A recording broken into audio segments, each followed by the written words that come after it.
네, 3부도 오늘 새롭게 선보이는 코너가 준비됐죠. 네, 저희가 정성스럽게 여러 코너들을 준비를 했습니다. 우리 청취자분들께서도 새로운 메뉴판이 마음에 드셔야 할 텐데 들으시다가 요거 좀 별로다 하면 그런 의견도 언제든지 주시고요. 그래도 그것보다는 응원과 격려의 메시지 많이 보내주십시오. 저희가 힘내서 더 으쌰으쌰 하겠습니다. 네, 3부 코너 바로 시작합니다. 사건의 전선에서 사사건건 예리하게 파헤쳐드립니다. 전선의 변호사와 함께합니다. 사사건건. 네, 오늘부터 함께할 전선의 변호사님 나오셨어요. 어서 오세요. 예, 안녕하세요. 전선의 변호사입니다. 네. 전선의 사사건건에서는 요즘 이슈되는 사건들의 법적인 측면을 조금 재미있고 가볍게 풀어볼 예정입니다. 네. 인사 나누시죠. 네, 안녕하십니까. 아니, 저는 그 변호사님이나 네. 검사들 뭐 네, 이렇게 보면 법조계에 계신 그죠? 분들. 네. 약간 좀 저희 기자들만큼 냉혈 인간 같다는 생각도 사실은 좀 많이 들거든요. 근데 네. 상당히 우리 변호사님은 네. 아주 온화하시고 되게 그러니까. 미인이세요. 네. 그런 아유. 평가를 많이 듣고 아, 있습니다. 이미 많이 들으셨대. 네, 감사합니다. 너무 좋다, 예. 너무 좋다. 기자들 중에서도 우리 말이 많은 유쾌한 최진방 기자와 법조계에 계신 분들 중에서도 우리 아주 온화하신 전선의 변호사와 이 시간 함께 이어나가도록 하겠습니다. 그리고 실시간으로 정말 두 분이 그런 이미지인지 궁금하신 분들 저희 보이는 라디오 함께하고 있습니다. 땡튜브에 OBS 라디오 검색하고 들어오시면 저희의 모습 보실 수 있습니다. 네, 그럼 본격적으로 한번 파헤쳐 볼까요? 네, 첫 번째 주제는 앞서 저희들이 새벽 배송 뉴스에서도 전해드린 내용인데 의대 정원 확대 논란 가져오셨습니다. 네. 보니까 앞서 전공의 한 700여 명이 이미 사직서를 제출했는데 보니까 오늘 빅5 병원 전공의들이 집단 사직서를 제출하겠다. 그게 바로 오늘이 데드라인인 것 같습니다. 예, 오늘로 예상을 하고 있고요. 빅5란 전공의가 가장 많은 서울대, 세브란스, 삼성서울병원, 서울아산 그리고 서울 성모병원을 말합니다. 네. 이들 그 전공의 숫자가 종합적으로 한 2,700여 명으로 전체 전공의의 한 37% 정도에 달해서 의료 현장에서의 큰 차질이 예상이 되고 있습니다. 결국 의료계 전체에 이제 마비될 수 있는 가능성이 예상이 되고 있는 상태인데요. 네. 복지부는 이에 대해서 좀 강경한 그런 방침을 밝혔습니다. 그래서 221개 전체 수련병원에 집단 연가를 사용을 불허하고 그리고 필수 의료 유지 명령을 발령을 했고 사직서가 제출된 병원에 대해서는 현장 점검을 실시를 하고 진료 거부 전공의에 대해서는 업무를 개시를 하라는 명령을 발부를 하고 이에 따르지 않을 때는 어떤 법적 조치를 해서 불법적인 집단 행동은 엄정하게 대응을 하겠다는 입장입니다. 근데 항상 이런 게 좀 모호한 것 같아요. 필수 의료 유지 명령은 필수 의료를 유지한다는 게 어느 정도 하는 거예요? 지난 4년 전 사태와 좀 비교가 되는 것 같은데요. 네. 그때는 뭐 응급실이라고 할지 수술실이라고 할지 그런 이제 필수적인 부분에 대해서는 사직이 이루어지지 않았다고 합니다. 이런 부분에 대해서는 계속 이제 의료 행위를 개시하라라는 취지입니다. 네. 이 정부에서 또 어제 이제 반발하는 의료계를 향해서 의료 현장은 그래도 지켜야 한다라는 대국민 담화를 발표를 했는데 이게 정부 요구를 따르지 않으면 진짜 뭐 법적 조치가 가능한 건지 좀 궁금하거든요. 예, 저도 이번 사태를 보면서 좀 기사들을 보니까 댓글에 이제 뭐 그런 부분을 비판을 하는 여론에서 뭐 면허를 취소하라, 법적인 조치를 해라 이런 댓글이 많이 있어서 맞아요. 이제 과연 법적인 근거가 있는 건지 좀 확인을 해봤습니다. 근데 의료법 이제 59조에 그 근거가 좀 있는데요. 보건복지부 장관이나 시도지사가 보건의료 정책을 위해서 필요한 경우나 아니면 현재처럼 국민의 보건에 굉장히 중대한 위해가 발생할 우려가 있으면 어떤 의료기관이나 의료인에 대해서 필요한 어떤 지도나 명령을 할 수 있게 돼 있습니다. 그리고 의료인이 정당한 사유 없이 진료를 중단을 하거나 의료기관 개설자가 집단으로 휴업하거나 폐업을 해서 환자 진료에 막대한 지장을 초래를 하면 업무 개시 명령을 할 수 있게 되어 있는데요. 이에 근거해서 아까 말씀드렸던 집단 연가 사용 불허 그리고 필수 의료 유지 명령, 업무 개시 명령 등이 가능한 상황입니다. 다만 이에 대해서는 뭐 의협이나 이제 뭐 개별 의료인들이 소송 진행 등도 예상이 되는 상태입니다. 네, 그래서 네. 의협에서도 법률 지원 등을 검토할 예정이다라고 밝힌 바가 있습니다. 근데 이렇게 정부의 법적 조치가 가능하다. 이거는 어떤 집단 행동의 주체의 성격 때문 아니겠습니까? 예, 그렇죠. 그죠. 예. 의협이 그 노조가 아니기 때문에 그런 겁니까? 예, 맞습니다. 의협 역시도 어떤 그런 그 자격증을 가지고 있는 하나의 직능 단체에 불과하지 노조라고는 그 성격을 볼 수 없습니다.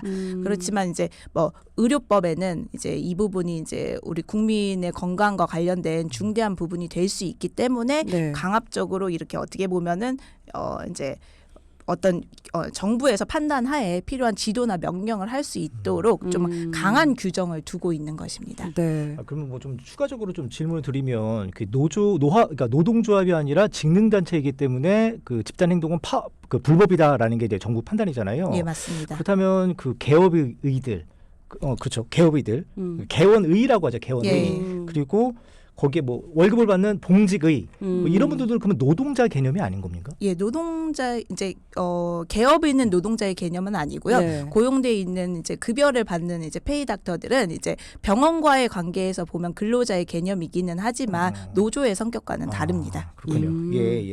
그렇죠. 예. 오늘 아침 또 기사 보니까 그래서 일부 어떤 대학 병원에서 이제 수술 일정을 지금 취소를 하고 있다라는 기사 나왔는데 아까 법적인 얘기하셨잖아요. 그러면은 내가 만약에 수술이 잡혀 있던 환자 입장에서 취소가 됐다. 그럼 소송을 뭐 제기할 수도 있는 건가요? 뭐 환자 입장에서 실제 소송까지 이어질지는 잘 모르겠는데 사실은 이제 오늘 전공의들이 집단으로 사직서를 제출한다고 했는데 네. 사직을 하게 되는 경우는 페이 닥터의 경우에는 사실 이제 일반적인 사직이기 때문에 사실 미리 이제 법적인 이제 기간 인수인계 기간을 두고 사직을 제출을 하는 게 맞습니다. 근데 바로 이제 현장을 떠나게 되면은 병원 쪽에서는 그런 개별 의사들을 상대로 해서 뭐 업무방해가 해당한다. 아니면은 어떤 손실을 끼쳤다라는 그런 손해배상 청구 소송도 원론적으로는 가능한 상황입니다. 그렇군요. 네. 아까 그 변호사님께서 말씀해주신 그런 정부의 명령 예. 이런 거 따르지 않으면 어떻게 되는 겁니까? 그 부분에 대해서도 굉장히 의료법에는 무겁게 규정이 되어 있습니다. 의료법 제64조에 규정이 되어 있는데요. 의료업을 정지할 수도 있고 또 개설 허가를 취소할 수도 있고 심지어는 의료기관의 폐쇄까지도 명할 수 있도록 되어 있습니다. 다만 이렇게 이제 전반적으로 현실적인 의료 공백이 있는 상태에서 이러한 조치까지 실질적으로 이어질지는 별개의 문제인데요. 정당한 이유 없이 업무 개시 명령에 따르지 않는 개별 의료인, 의사들에 대해서는 의료법 88조에 따라서 3년 이하의 징역이나 3천만 원 이하의 벌금에 처할 수 있고 이처럼 처벌을 받아서 어떤 형을 선고받게 된다면 의료인 자체의 결격 사유에 해당하므로 의료인 면허까지도 취소될 수 있는 상황입니다.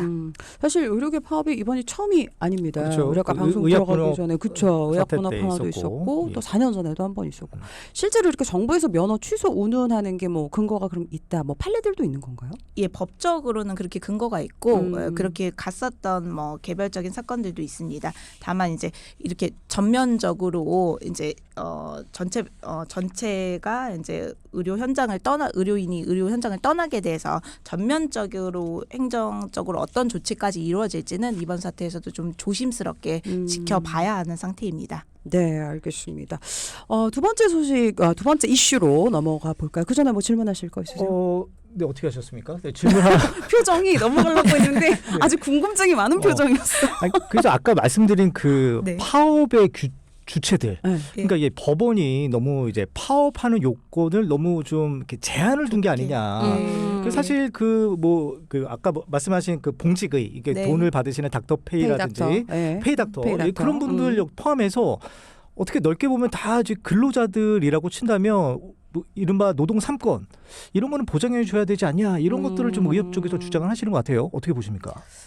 노동 3권이랑 또 의협에서 주장하는 부분이 뭐 직업의 자유인데 왜 그렇죠. 그 예. 부분을 강제적으로 이제 근무를 하게 하느냐 이런 논의들이 많이 있는 것 같은데요. 네. 그 부분에 대해서는 이번에도 뭐 위헌 소송을 간다든가 그럴 가능성도 상당히 있습니다. 근데 사실 그때 4년 전에 이 사태가 있었을 때는 이제 위헌 소송으로 헌재까지 가기는 했는데 각하 판단을 받았었거든요. 그래서 실질적으로 이 부분에 대해서는 아직 판단이 있지는 않은 상태인데 이번에도 아마 이렇게 소송화 된다면 아마 헌법재판소까지도 가게 될 가능성이 있습니다. 근데 이제 이 부분이 또 헌재 계속 위원 문을 두드리다가 위원이 되는 경우도 있기 때문에 아직 어떤 판단을 하기에는 조금 시기적으로 이르다라고 볼 수 있습니다. 네, 알겠습니다. 궁금증은 다 해소되신 걸로. 네, 우리 청취자분들도 라디오 들으시다가 이것도 좀 궁금하다라는 질문들 있으면 언제든지 저희 받습니다. 샵0999 문자 혹은 너튜브 저희 들어오셔서 실시간 그 댓글 창에 남겨주시면 됩니다.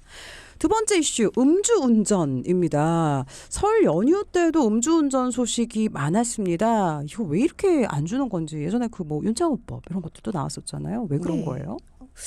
글쎄요. 이 왜 그런 음주가 거예요? 저희가 사건을 하다 보면은 사실은 초범인 경우가 진짜 적고 아. 하시는 분들이 재범인 경우. 그래요? 습관인 거예요, 삼범. 습관. 맞습니다. 약간 습성인 경우가 아. 많이 있습니다. 이제 처음에 이제 술 한잔 하고 그냥 운전대를 잡으면은 좀 안이하게 생각하시고 괜찮다라고 해서 좀 운전까지 하는 경우가 많이 있는 것 같은데요. 어쨌든 전체 교통사고 중에서 음주로 인한 사고가 차지하는 비율이 꽤 됩니다. 한 7.8% 정도 된다고 하더라고요. 네. 그래서 평균적으로 보면은 매일 전국에서 약 45건의 음주 사고가 발생을 하는 셈입니다.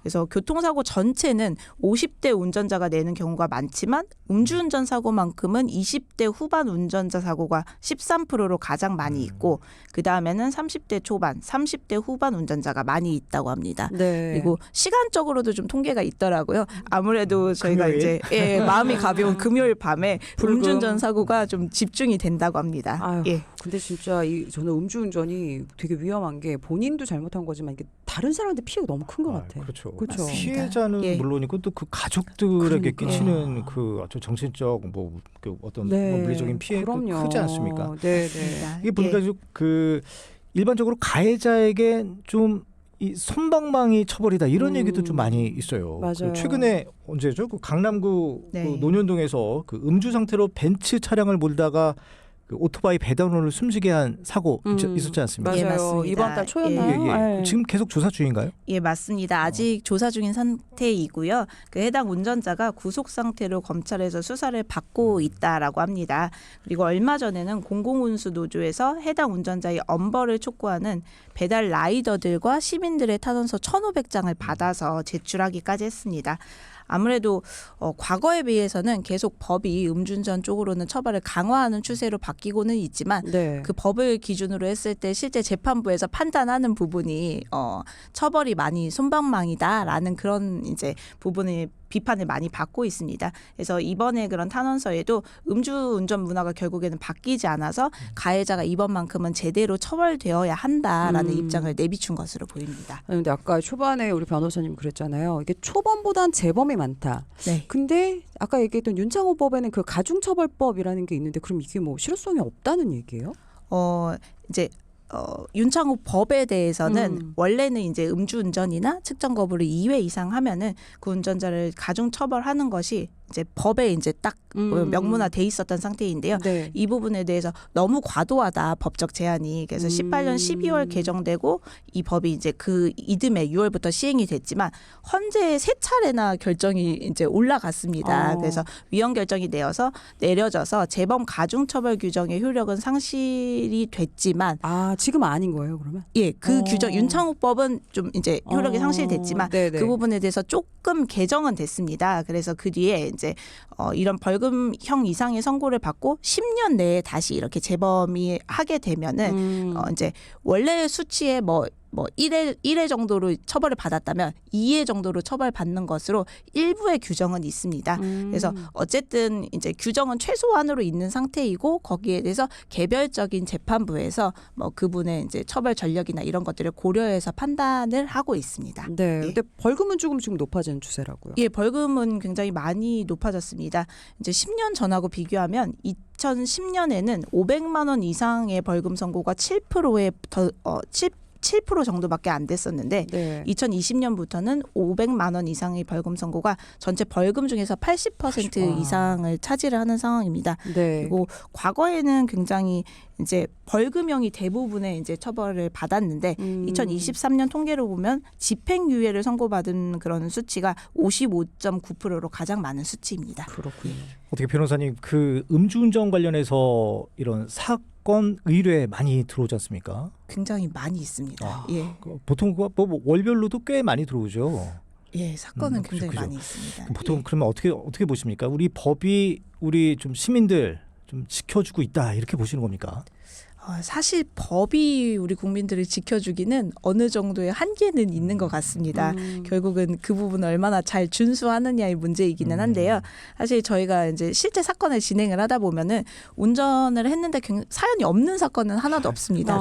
뭐 대리를 타고 갔는데 잠깐 주차장에서는 내가 주차를 하려고 운전을 하는 케이스라든가 아니면 대리를 부르려고 했는데 대리가 연결이 안 됐다던가 아니면 술을 마시던 도중에 식탁에서 잠깐 내 차를 빼주는 케이스라든가 그렇지. 예, 또 아니면 부득이한 상황에서 대리도 연결 안 되고 뭐 갑자기 가족 중에 누가 병원이 가야 되는 그런 긴급한 케이스라든가 하여간 뭐 사연이 없는 그런 케이스는 잘 없는데요. 지금 이건 다 안 된 거죠? 안 됩니다. 다 음주운전인 다 안 됩니다. 거죠? 주차장에서도 안 되고 잠깐 차를 빼주셔도 안 되고 다 음주운전입니다. 네. 근데 어쨌든 다른 범죄들도 실제 재판부에서 판단을 할 때는 동종 전과의 처벌 전력이 있는지를 굉장히 중요하게 봅니다. 네네. 그리고 이제 해당 범죄의 습성이 있다라고 보게 되는데요.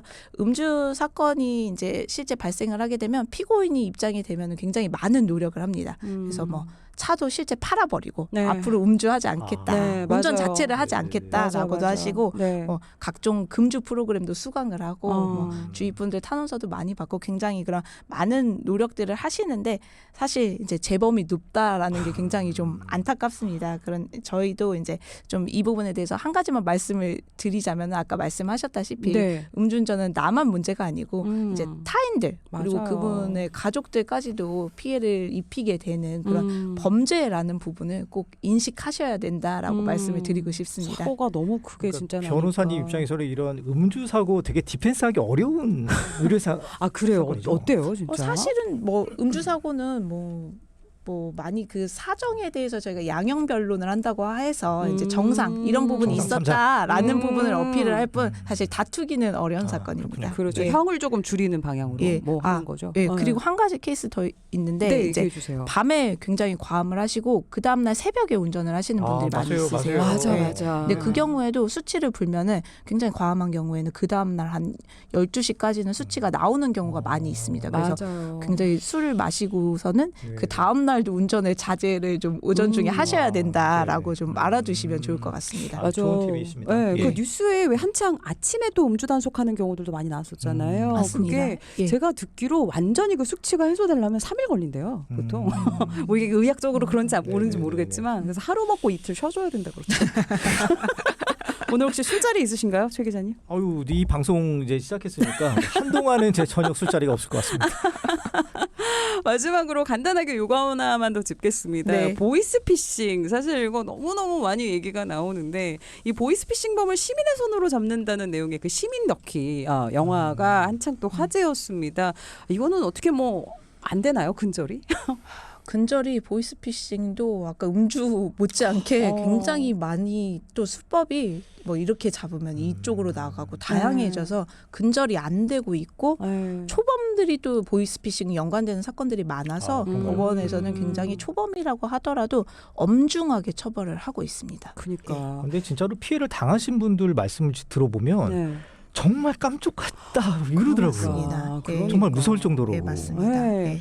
맞아요. 이게 최근에 많이 나온 게 이제 명절 전후로 해서 네. 여러 가지 이벤트와 택배 배송을 가장한 사기 전화. 이거는 저도 그냥 넘어갈 것 같긴 해요. 아니 요거 시민덕희 저 영화는 아직 못 봤는데 저도요. 그 줄거리는 좀 들었거든요. 네. 그때 보니까 본인이 처한 상황을 그 상대 쪽에서 너무나 잘 알면서 그걸 그러니까. 교묘하게 이용한다고 하지 않습니까? 그러니까. 그렇죠, 맞습니다. 이걸 네. 어떻게 참 피해가야 될지 모르겠습니다. 저희들이. 사실 피해 주의를 해도 완전히 그렇게 뭐 여러 가지 수법으로 한다라고 하면은 피해가기는 정말 어려운 것 같습니다. 제가 지난주에도 이제 증인신문 갔다가 앞에 사건을 잠깐 지켜봤는데 네. 그 사건에서도 피해자가 처음에는 전혀 몰랐다라고 그렇게 하시더라고요. 네. 이게 보이스피싱 조금 어떤 면을 조심해야 될까요? 그리고 만약에 당했다면 어떻게 우리가 좀 해야 할지. 사실 이제 뭐 조심하는 것은 일일이 다 케이스를 말씀드리기 어려울 만큼 워낙 워낙 다양해서요. 많죠. 예, 그렇지만 이제 굉장히 이런 이런 부분에 대해서 집중 단속을 해서 그래도 절반 정도는 수치는 좀 떨어진 것 같은데요. 네. 만약에 우리가 일상 속에서 보이스피싱을 당하게 되면은 금융회사 콜센터에 전화를 해서 일단 피해 신고 및 계좌 지급 정지를 신청을 해야 됩니다. 112에 전화해서도 연결이 될 수 있는데요. 그리고 개인정보 유출이나 악성 어플이 설치가 된 경우에는 폰 자체를 초기화하거나 이 악성 어플을 삭제를 해야 되고요. 그리고 금감원 사이트에서 개인정보 노출을 등록하고 본인 계좌를 일괄하여 지급정지 신청해야 되는데 자세한 내용은 금감원 홈페이지에 좀 상세하게 나와 있습니다. 네, 예. 알겠습니다. 아니 문자로 7506번님이 아까 그러셨잖아요. 술을 마시는 도중에 차 빼주세요 전화 와도 빼면 안 된다. 빼면 그럼 안 됩니다. 만약에 전화하는 사람 입장에서 예. 음주했다고 식당에서 차를 안 빼주면 어떻게 해야 되죠? 이렇게 또 문자를 주셨어요. 그러면 식당에 이제 보통은 이제 주차 관리 요원들이 좀 도와주시는 분들이 계시니까 아, 네네. 어쨌든 그분들이 도와주셔서 차를 빼셔야 됩니다. 예. 알겠습니다. 어쨌든 절대로 술 드시다가 운전대 잡으시면 안 됩니다. 마지막으로 최진만 기자님 궁금하신 거 있으시다면. 여튼 뭐 보이스피싱 뭐 얘기 뭐 좀 더 좀 궁금한 것들은 네. 사실 좀 그래요. 그러니까 이 금감원에서 뭐 저기 그래. 뭐 홈페이지에 뭐 잘 나와 있는 네. 게 너무나 좀 이게 판에 박힌 듯한 그치. 얘기인 것 같아서. 그렇죠, 맞습니다. 그래서 저 같은 경우는 아예 무슨 뭐 돈 뭐 어떤 그 저 은행 이러면 아예 그냥 꺼버리거든요. 맞아, 맞아, 그래서 맞아. 지금까지는 아무런 피해가 없었는데. 모르는 번호 안 받고 막. 맞아요, 네, 맞아요. 그러니까 저도 저처럼 그래요. 막 돈 막 계산하기 귀찮아하는 사람들은 아예 그냥 피해가 없는데, 어. 근데 실제로 진짜로 뭐 그 어떤 예. 상황에 처해 있는데 자기의 상황에 대해서 속속들이 알면서 얘기해 버리면 그럼요. 참 당황할 수밖에 없을 것 같아요. 그게 나쁜 맞습니다. 것 같아. 심리적으로 그러니까, 파고드는 거. 예, 예. 예, 아, 알겠습니다. 저희가 또 이제 궁금한 점들이나 이런 거 한번 다뤄줬으면 좋겠어요 하는 이슈들 있으면 언제든지 샵 0999번 보내주시고요. 오늘 첫 시간 함께했어요. 전선의 사사건건 전선의 변호사였습니다. 감사합니다. 감사합니다. 네, 고맙습니다. 예. 네, 계속해서 노래 한 곡 듣고 잠시 후 4부 돌아옵니다. 4부에는 강한 정치 이수강 기자와 함께합니다. 싸이예요 내 눈에는.